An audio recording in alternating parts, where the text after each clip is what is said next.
अस्सलाम वालेकुम स्टूडेंट। अभी हम क्वेश्चन सॉल्व करने वाले हैं 5.17 क्वेश्चन सॉल्व कर रहे हैं।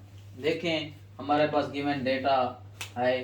The following table give the average wholesale price in rupees per unit of gold की है, व्हीट की है, कॉटन है ड्यूरिंग द ईयर 1912 से 1970 तक हमारे पास ये इनकी प्राइसेस थी। अच्छा, कंस्ट्रक्ट द इंडेक्स नंबर हमने कंस्ट्रक्ट करना है, यानी कि इंडेक्स नंबर फाइंड करना है with 1912 as a base using, यानी कि 1912 पे यानी कि हमने पी नॉट की वैल्यूज फाइंड करेंगे। देखें पहले पहले हमारे पास ये होता था कि ईयर्स गिवन होता था और इनकी अलग अलग प्राइस हो सकती थी। अब गोल्ड अलग है, वीट अलग है, कॉटन अलग चीजें हैं, तो इनकी अलग अलग पी नॉट की वैल्यूज आएगी। देखें दूसरे मास अब हमने फाइंड क्या करना है, किन के रेलेवेंट इंडेक्स नंबर फाइंड करना है, ये चीज देखनी है। बहुत इजी ही क्वेश्चन है, मुश्किल नहीं है। अरिथमेटिक मीन से हमने फाइंड करना है। देखो हमें पता है इंडेक्स नंबर हम रिलेटिव प्राइस से फाइंड करते हैं। तो ओवरऑल हम रिलेटिव प्राइसेस लगाएंगे, उसके जो आंसर आएंगे सबके साथ तो हम उनको ऐड करके और जितने हमारे पास आए 1 2 3 उन पे 3 पे डिवाइड कर देंगे, वो हमारे पास आंसर आ जाएगा।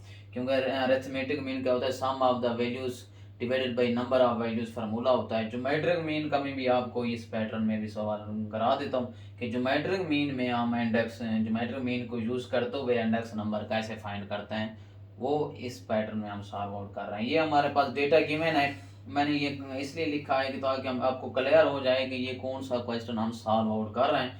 अब मैं इसका सोल्यूशन लिखता हूँ, इस सारे को सारा रेज कर देंगे। सिर्फ हमें ये याद आपने रखना है स्टूडेंट, 1912 में पी टी यानी कि गोल्ड की जो हमारे पास वैल्यूज है, ये पी नॉट की ये वैल्यूज आएगी, इसकी हमारे पास पी नॉट की ये वैल्यूज होगी, इसकी जो है ना पी नॉट की ये वैल्यूज होगी, बाकी की मैं नहीं लेनी। पी नॉट में इस गोल्ड की इसकी ये वैल्यूज है, ये सारी इनके रेलिवेंट यानी कि पी नॉट इसके रेलिवेंट वैल्यूज के करेंगे डेटा।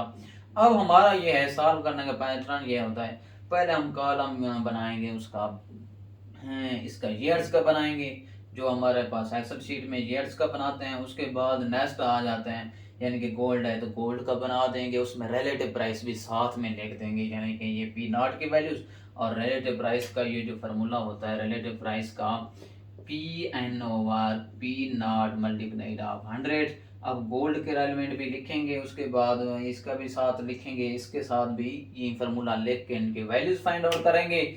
फिर हम आगे देखेंगे इंडेक्स नंबर अरिथमेटिक मीन में कैसे फाइंड करते हैं, यानी कि अरिथमेटिक मीन लगा के जो मेन आंसर आएगा वो इंडेक्स नंबर का होगा अरिथमेटिक मीन के साथ। फिर ज्योमेट्रिक मीन का फार्मूला लगा लेंगे, उसके रेलेवेंट जो आंसर आएगा वो आपका इंडेक्स नंबर का ही आंसर आएंगे। अब मैं सारे को रेस करता हूँ, सिर्फ आपने ये पी नॉट की ये वैल्यूज लेंगे, इसके रेलेवेंट ये वैल्यू लेंगे, ये याद रखना है, ये फार्मूला लगाएंगे। अब सोल्यूशन में मैं लिख रहा हूँ, सारा क्वेश्चन नहीं लिखूंगा, अब सारा ओवरऑल मैं सोल्यूशन लिखता हूँ। ठीक है, तो सोल्यूशन में हमने कॉलम ऐड करते हैं, देखें कैसे करते हैं इनको देखें।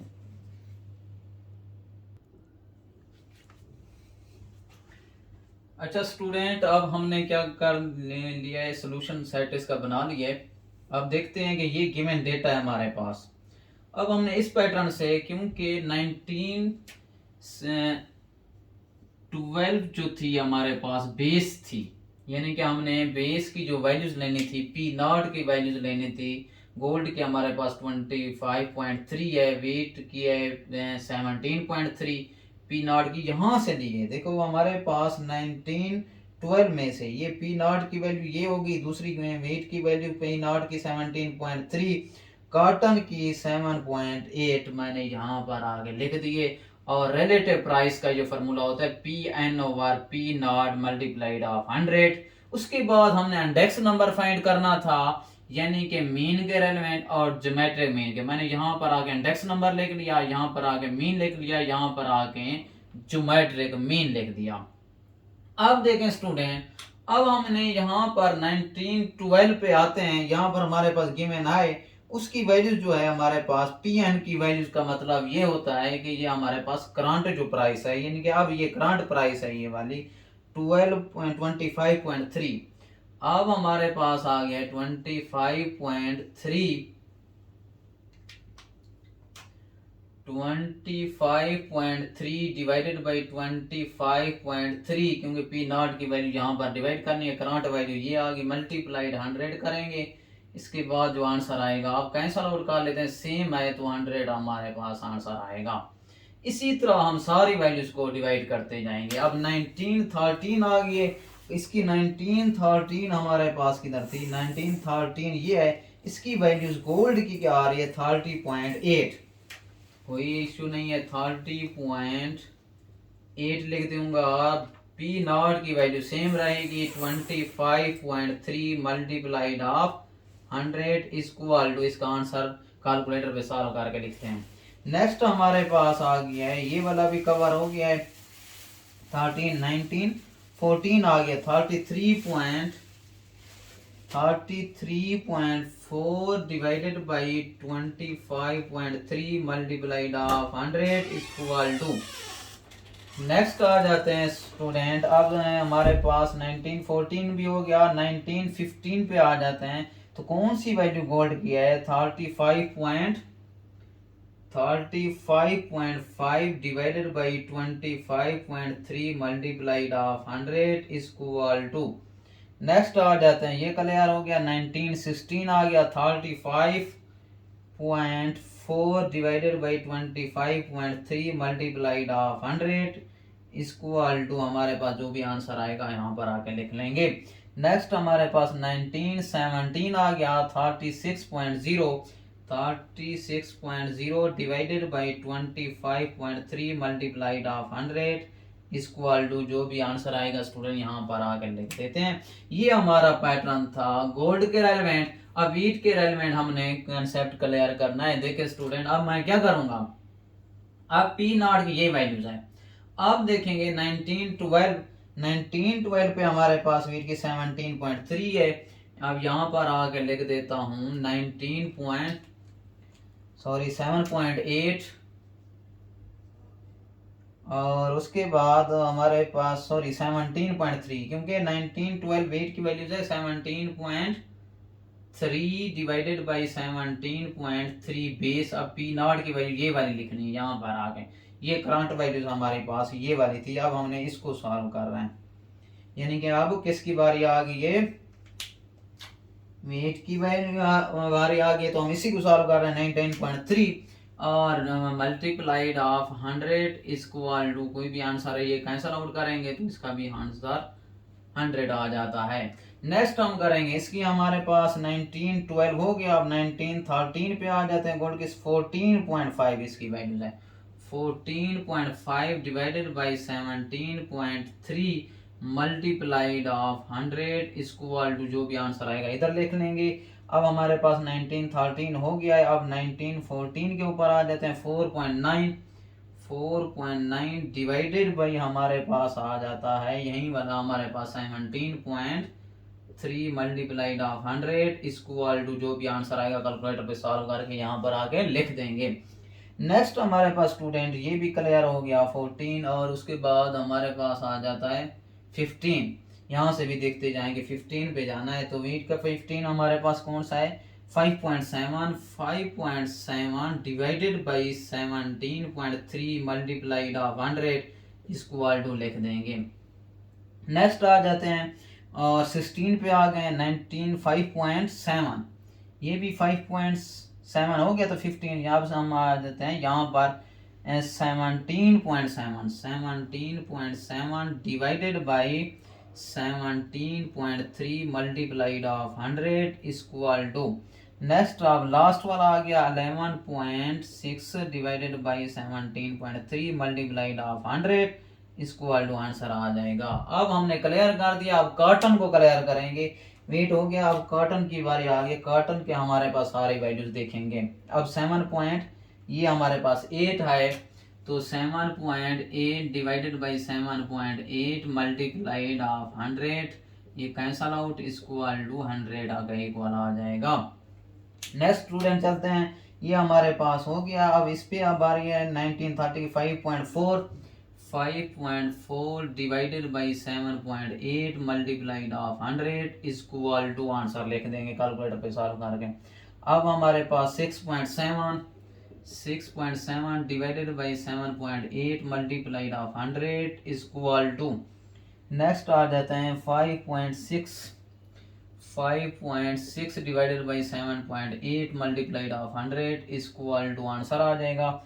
उसके बाद 7.2 divided by 7.8 multiplied of 100 is equal to, answer लिख देंगे। उसके बाद ये भी हो गया। अब 10.2 सॉरी इधर लिख लेते हैं 10.2 multiplied of 7.8 divided by multiplied 100, 10.2 divided by 7.8 multiplied 100, ये हमने लिख लिया। इसके बाद हम इसको कैलकुलेटर पे सॉल्व आउट करते हैं, इसके आंसर लिखते हैं। अब मैं क्या करूंगा 30.8, देखें स्टूडेंट मैं अब क्लियर कर लेता हूँ। यहाँ पर क्या है 33 है, तो 33.4 डिवाइडेड बाई क्या कर दूंगा 25.3 और इसको मल्टीप्लाइड कर लेते हैं 100 के 132.01,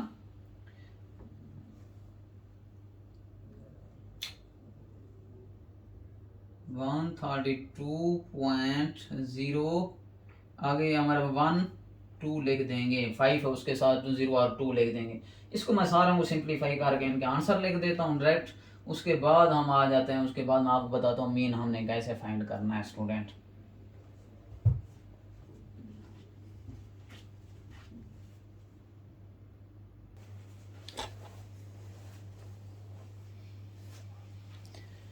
अच्छा स्टूडेंट, मैंने आंसर निकाल लिए कैलकुलेटर पे, इनको सॉल्व आउट कर लिए, डिवाइडेड भी करना था इस तरह से पैटर्न में। अब आते हैं मीन के ऊपर। मीन का सबसे हमें क्लियर होना चाहिए कि मीन क्या होता है। अब इसका मीन अगर निकालना है इस पूरी रो का, तो हम कैसे निकालेंगे, sum of all values divided by number of the values, यानी कि इन वैल्यूज को हमने सम करना है जो आंसर आए थे। देखें स्टूडेंट, अब मैं क्या करता हूँ 100 लिख देता हूँ। अब मैं क्या करूंगा सॉल्व करूंगा, एक पूरी रो को सॉल्व आउट कर रहा हूँ मीन के लिए, ये चीज देखनी है। अब 100 फर्स्ट आंसर लिखा हुआ था ये, फिर उसके बाद मैं प्लस लिखता हूँ 100 लिख देता हूँ। उसके बाद तीसरा भी हमारे पास 100 है, ये हमारे पास 300 आ गया है। अब मैं डिवाइड करूंगा कितने पर, नंबर ऑफ वैल्यूज का मतलब है 1 2 3, इनको काउंट करना होता है। अब 3 पे मैं डिवाइड कर लेता हूँ तो 100 हमारे पास आंसर आ गया। यहाँ पर मैंने आगे स्टूडेंट आगे लिख दिया, ये हमारे पास 100 मीन आ गया इस रो का। अब दूसरा 19 13 का भी हमने मीन निकालना है, वो कैसे निकालेंगे। अब हम क्या करेंगे, इसी सारी रो को नंबर जो आए हुए हैं ऐड कर लेंगे। ये है 121, ये है 121.74, मैंने यहाँ से लिख दिया। फिर उसके बाद प्लस करूंगा 83.8 ऑफ 2, 83.82 हो गया। उसके बाद नेक्स्ट लिखूंगा, अब ये 6 है और 9 है, 69.23 लिख दिया मैंने, तीनों को ऐड कर लिया, ये हमारे पास आ गया आंसर। फिर हम क्या करेंगे 1 2 3 पे नंबर ऑफ वैल्यूज पे डिवाइड करेंगे। 3 पे मैं डिवाइड कर लेता हूँ, हमारे पास आंसर आता है 91.5 और 9 तक हम रहने देंगे, ठीक है। उसके बाद हम क्या करते हैं स्टूडेंट, इसका भी आंसर हमारे पास आ गया मीन का। अब इसका भी मीन का निकालेंगे, यानी कि ये सम ऑफ द वैल्यूज करेंगे। 132.02, ये 132.02 प्लस क्या हो जाएगा 28.30 ऑफ 2, उसके बाद 28 है 0.32 है, उसके बाद हम लिख लेते हैं 85.90 है, ये क्या है 85.90। अब हमारे पास आंसर आ गया 246.24, आपको नजर आ रहा होगा। डिवाइड मैं करूंगा 3 के ऊपर, हमारे पास आंसर आ जाता है 82.0 ऑफ 8 के साथ। नेक्स्ट उसके बाद इसको करेंगे 140 और पॉइंट क्या है हमारे पास 3 ऑफ 2, प्लस लिख देता हूँ 32.9 ऑफ 5, उसके बाद नेक्स्ट है 71.79, अब हमारे पास ऐड कर लिए, इसके बाद हम क्या करेंगे 3 पे डिवाइड कर लेंगे, तो हमारे पास आंसर आ जाता है 81.6 ऑफ 8, ये लिख देते हैं। उसके बाद नेक्स्ट आ जाते हैं, अब इस पे हमने इनकी वैल्यूज को ऐड करेंगे। 139.92 प्लस लिख लेता हूँ 102.30 ऑफ 1, उसके बाद प्लस लिख देता हूँ 92.3 ऑफ 1, ये हमारे पास आंसर आ गया। डिवाइडेड बाई 3 कर देंगे 111.5 और 1, ये हो गया। उसके बाद नेक्स्ट इन तीनों को ऐड कर लेते हैं। 142.29 प्लस करूंगा 67.05, देख लें, इसको प्लस लिख देते हैं 130.77 और डिवाइडेड बाई हम क्या कर लेंगे 3 पे डिवाइड कर देते हैं, ये हमारे पास 113.37, ये हमारे पास स्टूडेंट क्या आ गया, मीन हमने फाइंड किया है। इसके बाद हम क्या करते हैं ज्योमेट्रिक मीन फाइंड करते हैं। सबसे पहले हम इनके आंसर देख लेते हैं कि ठीक है नहीं मीन के, उसके बाद ज्योमेट्रिक मीन हम इसके फाइंड आउट करते हैं।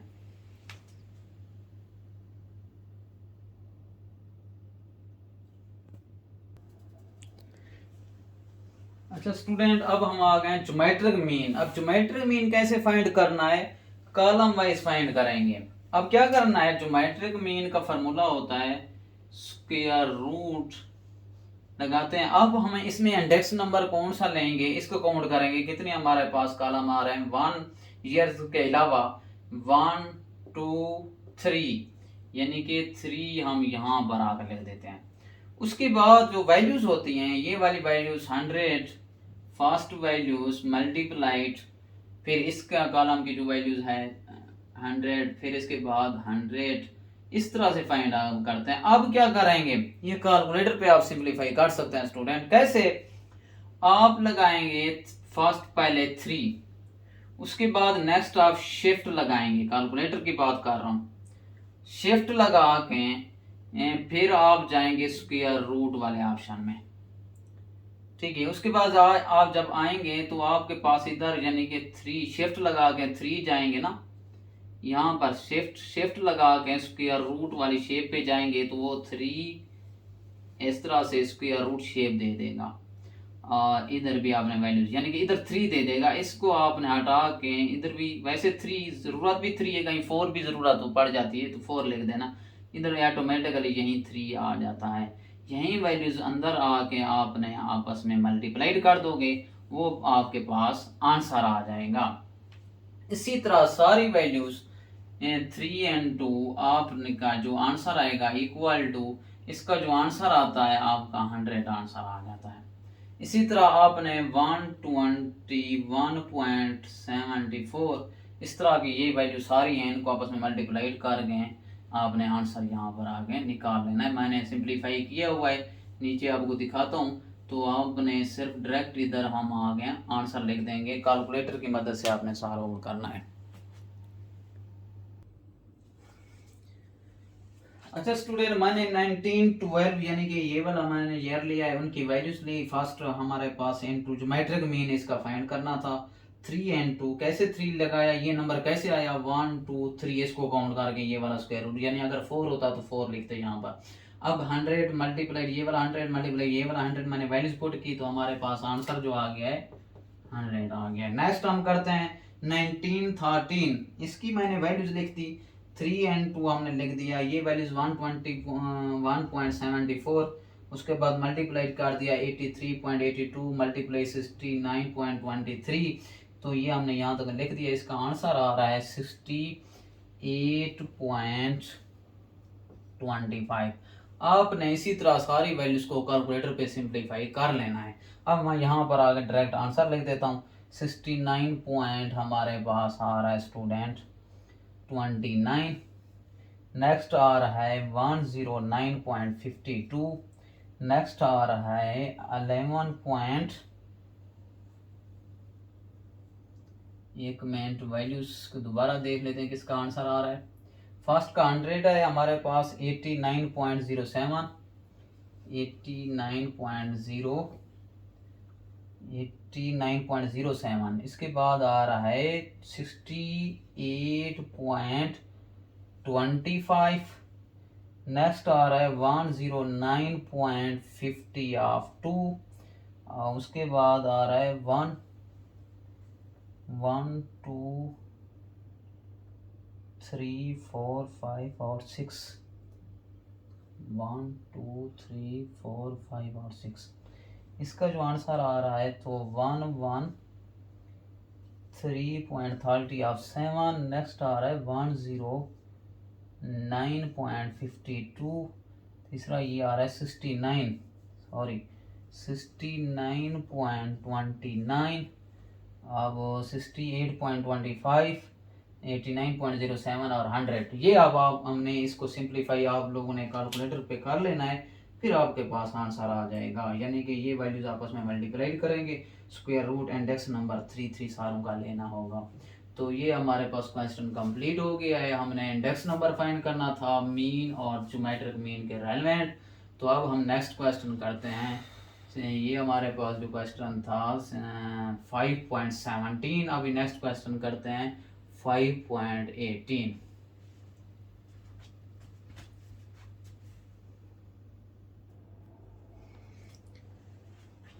अच्छा स्टूडेंट, अब हम क्वेश्चन सॉल्व कर रहे हैं 5.18। Construct the chain indices for the following year taking the 1940 as a base. यानी कि हमने ये ईयर्स देखना होता है यहाँ पर बेस का, कि हमारे पास P0 की वैल्यूज कौन सी होगी। देखो हमारे पास ये जो ईयर्स हैं वो हमारे पास रो वाइज हैं।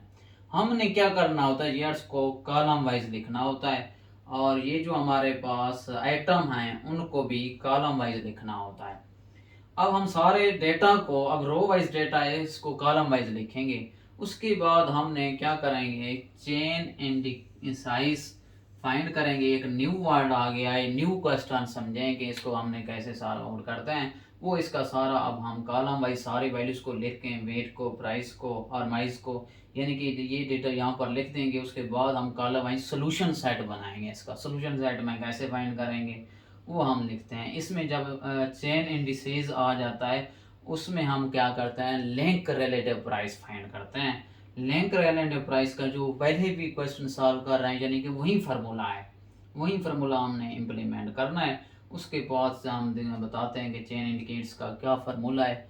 तो सारा वही प्रोसेस करते हुए हम इस क्वेश्चन को सॉल्व कर लेंगे। पहले फर्स्ट ऑफ ऑल ईयर्स को हम कॉलम वाइज लिखेंगे, आइटम्स को भी कॉलम वाइज यहाँ पर मेंशन कर देंगे। उसके बाद उनका डायरेक्ट आंसर लिखते जाएंगे।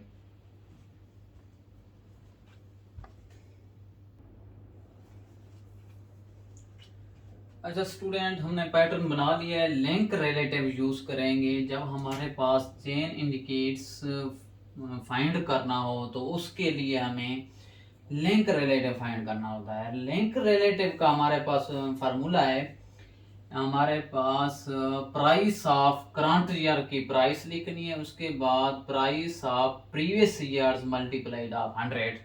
अब हम आपको पैटर्न बताता हूँ कि भाई आपने प्राइस ऑफ प्रीवियस ईयर कहाँ पर लिखनी होगी। देखें, हम सबसे पहले 9040 ईयर्स किसकी आ गए, वेट की। तो हमें क्या प्राइस है इसकी गिवन 2.8 और 0। अब हमारे पास करंट प्राइस तो यही होगी 2.8 और 0 आ गई 2.8 ऑफ 0 डिवाइडेड बाई कौन सी करेंगे, इसकी प्रीवियस ईयर तो है नहीं ना यही, यानी कि बेस वैल्यूज आपकी P0 वैसे भी उन्होंने बता दिया था 9040 क्या है, बेस यही होगी। तो वही बेस वैल्यू डिवाइड कर लेते हैं 2.8 मल्टीप्लाइड ऑफ 100। अब इसमें कैंसल आउट हो जाते हैं तो हमारे पास क्या आ जाता है, 100 आंसर आ जाता है। नेक्स्ट, अब ईट की जब जा रहे हैं तो इसकी प्राइस कौन सी होगी। देखें, अब करंट प्राइस हम सेम नहीं लिखेंगे, सेम लिखते आएंगे। अब हमारे पास 9041, देखो 9040 वेट की इस तरह रो वाइज जा रही है, डेटा आपका रो वाइज गिवन है, यानी कि 3.40 डिवाइडेड बाई प्रीवियस। अब प्राइस ऑफ प्रीवियस ईयर्स की प्राइस कौन सी थी, प्रीवियस ईयर्स हमारे पास स्टूडेंट दोबारा आएंगे तो ईयर्स की यानी कि ईयर हम आ जाते हैं 9040 है, इसकी कौन सी है 2.80। 9041 से पीछे वाली हमारे पास ईयर कौन सा है 9040 है, उसकी प्राइस क्या है 2.80। 2.80 पे हम डिवाइड कर देंगे मल्टीप्लाइड ऑफ 100 इसको कैलकुलेटर पे इसको सॉल्व आउट कर लेंगे। नेक्स्ट आ जाते हैं 9042 पे। तो स्टूडेंट देखें कि हमारे पास 9042 यहाँ पर है, तो ये रो वाइज देखते हैं इसका डेटा। वेट का है 3.60, 3.60 divided by price of previous years. Price of previous years अब कहाँ पर हम पहुंचे हैं 3.60, इसका प्रीवियस ईयर की प्राइस क्या है 3.40 है, तो 3.40 पे डिवाइड कर देंगे multiplied of 100 equal to. Next 9043 पे स्टूडेंट आ गए। 9043 पे हम आ गए तो इसकी कौन सी वैल्यूज है current values 4.00 divided by price of previous years. अब इसका 943 की प्रीवियस ईयर 3.60 है, 3.60 मल्टीप्लाइड ऑफ 100 इक्वल टू 944 हमारे पास आ गए। इसकी है 4.20 divided by price of previous years यानी कि 4.00 मल्टीप्लाइड ऑफ 100। इसके कैलकुलेटर पे हम इसको सॉल्व कर लेंगे। ये वेट का हो गया। अब राइस पे आ गए हैं तो राइस के हम हमारे पास ये है हमारी रो, तो राइस की रो ये है, हम इस पे सिंपलीफाई करते हैं सारा ओवरऑल। 2.9 देखिए स्टूडेंट 2.9 इसका प्रीवियस ईयर नहीं है तो यही 2.9 हो जाएगा मल्टीप्लाइड ऑफ 100 हो जाएगा। कैंसल आउट करेंगे तो 100 ही आंसर आ जाता है। नेक्स्ट 9040 ईयर पे हम जाएंगे तो इसकी आती है values 3.60, 3.60 divided by previous years कौन सा हमारे पास, उसकी प्राइस लिखनी है 2.95, 2.95 है मल्टीप्लाइड ऑफ 100। इसको कैलकुलेटर पे सिंपलीफाई कर लेंगे। नेक्स्ट आ गया हमारे पास 2.90, 2.90 इसकी प्रीवियस ईयर्स की कौन सी वैल्यूज हो गई 3.60, 3.60 मल्टीप्लाइड ऑफ 100 इक्वल टू। उसके बाद आ जाते हैं 2.75, 2.75 डिवाइडेड बाय प्रीवियस ईयर्स की price 2.90 multiplied of 100 equal to. उसके बाद आते हैं 2.75, ये भी 2.75 है, 2.75 डिवाइडेड बाई प्रीवियस ईयर्स की भी प्राइस हमारे पास क्या आ जाएगी 2.75 मल्टीप्लाइड ऑफ 100 इक्वल टू। ये कैंसल आउट सेम हो जाएगा तो इसका भी 100 आंसर आ जाएगा। इसी तरह मैं इसका लिखते हैं, मैं इसकी ये लास्ट वाली रो है 3.10, 3.10 इसका प्रीवियस ईयर नहीं है, ये खुद होगा और multiplied of 100 equal to cancel out 100 answer आ जाएगा। नेक्स्ट हमारे पास है 3.50, इसकी प्रीवियस ईयर की प्राइस क्या है 3.10 है divided by 3.10 multiplied of 100 equal to. Next year से 3.50 हो गया 3.40, 3.40 डिवाइडेड बाई इसकी प्राइस क्या है नेक्स्ट ईयर्स की 3.50 multiplied of 100 equal to. Next आ जाते हैं 4.50, 4.50 डिवाइडेड बाई प्रीवियस ईयर्स की price 3.40 divided by multiplied of 100 equal to. इसको सिंप्लीफाई करना है कैलकुलेटर पे स्टूडेंट, फिर लिखेंगे। उसके बाद आ गए 3.70, 3.70 डिवाइडेड बाई प्रीवियस ईयर्स की है 4.50 multiplied of 100 equal to answer लिखते हैं। अब इसमें कैलकुलेटर पे इनके आंसर लिख लेते हैं। Average length of relative, length relative की एवरेज का यही मतलब होता है, जैसे हमने मीन फाइंड करना था, इन सारों में आंसर ऐड करेंगे 3 पे डिवाइड, यानी कि 1 2 3 कॉलम है तो 3 पे डिवाइड कर देंगे, वो हमारे पास आंसर आ जाएगा। अभी मैं इनके आंसर लिखता हूँ डायरेक्ट।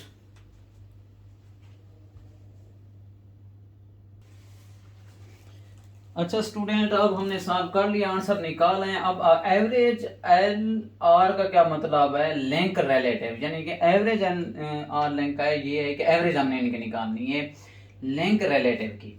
ये सारी जो वैल्यूज थी ये किसकी थी, लिंक रिलेटिव का आंसर था। अब एवरेज का मतलब है इन तीनों को हमने ऐड कर देना था, पहले भी ये करा है, तीनों को ऐड करेंगे 3 पे डिवाइड करना होगा। देखिए स्टूडेंट, अब हम लिखते हैं ये हमारे पास 100 है, 100 प्लस क्या कर देंगे, दोबारा 100 प्लस कर देंगे, फिर से 100, 300 आ रहा है, डिवाइडेड बाई मैंने क्या कहा 1 2 3, 3 पे डिवाइड करते हैं तो 100 हमारे पास आंसर आ जाता है। यहाँ पर आगे 100 लिख देते हैं। नेक्स्ट हम भी इसी तरह एवरेज एल आर लेंथ इसका भी फाइंड करेंगे, 9041 का 9040 का। अब मैं इनकी वैल्यूज ऐड कर दूंगा, 121.43 प्लस 122.03 प्लस 112.90, फिर हमारे पास डिवाइडेड बाई मैं क्या कर देता हूँ 3 भी जब डिवाइड किया तो 118 पॉइंट हमारे पास 78 आंसर आ गया। इसी तरह सारों को मैंने ऐड किया, इस पे 3 पे डिवाइड कर दिया, यही आंसर आता था। इन तीनों को ऐड किया तो 3 पे डिवाइड किया तो इनका आंसर आता, इन तीनों को ऐड किया तो 3 पे डिवाइड किया तो यही हमारे पास आंसर था। अब हम क्लियर करते हैं चेन इंडिकेट्स कैसे फाइंड करते हैं। अब हम फार्मूला लगा के इनका आंसर निकालते हैं। अच्छा स्टूडेंट, अब हम आ गए नेक्स्ट स्टेप पे, चेन इंडिसेस कैसे फाइंड करते हैं उसका मैंने इधर यहाँ पर फार्मूला लिखा हुआ है। Average L R link relative of current years की divided by 100 multiplied previous chain index. जो हम फाइंड करेंगे इसको, जो चेन इंडिसेस का मतलब है चेन इंडेक्स है। अब कैसे फाइंड करते हैं, देखिए अब हम क्या करेंगे, एवरेज हमारे पास निकल आई थी, हमारे पास क्या है एवरेज रैंक क्या है 100 है, 100 डिवाइड, अब उसके साथ मल्टीप्लाइड क्या करेंगे प्रीवियस, प्रीवियस यानी कि हमने फाइंड करनी है प्रीवियस चेन इंडिकेट्स तो है नहीं, यही खुद 100 होगा, डिवाइडेड बाई क्या लिख देंगे 100 ही लिख देंगे। उसके बाद ये कैंसल आउट हो जाता है तो इसके बाद स्टूडेंट क्या हमारे पास 100 ही आंसर आ जाता है। ठीक है, नेक्स्ट आ जाते हैं 180.7। अब देखें कि हमारे पास क्या है average L are current year, यानी कि ये करंट ईयर, ये जो वैल्यूज हैं ये करंट होंगी। अब हमारे पास करंट ईयर की क्या है 1 और 1.78 डिवाइडेड बाई क्या कर दूंगा 100 मल्टीप्लाइड किसको करूंगा प्रीवियस इंडेक्स अब कौन सा है 100 है, इसको सॉल्व कर लेते हैं। 100 कैंसल अगर कर दें तो हमारे पास आंसर आ गया 118.7 और 8 आ गया है।